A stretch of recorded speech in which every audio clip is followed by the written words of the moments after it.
шояд рӯзе аз рӯзҳо туро ғайбат карда бошам. хоҳ нахоҳ забон дар нафси ман ва ё бо ҷамоат бар қасд ва ё беихтиёр мелағжад. умедворам маро мебахшӣ агар туро ғайбат карда бошам.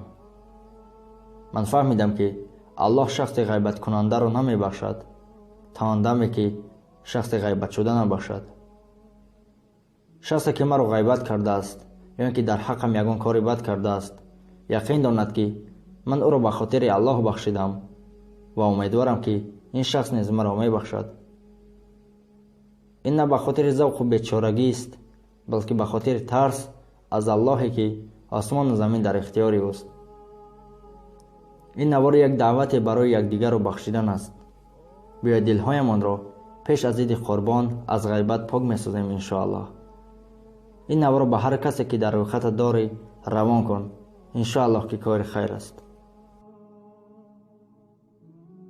иди қурбон омаду дар Макка ҳаҷҷи акбар аст. якдигарро табрик кардан суннати паёмбар аст. бо камоли эҳтиром аз тарафи коргардони шабакаи Солихбро, мардуми ҷумҳурии Тоҷикистонро, мардуми мусалмонони дуньёро ба омади иди қурбон табрику муборакбод мегӯем.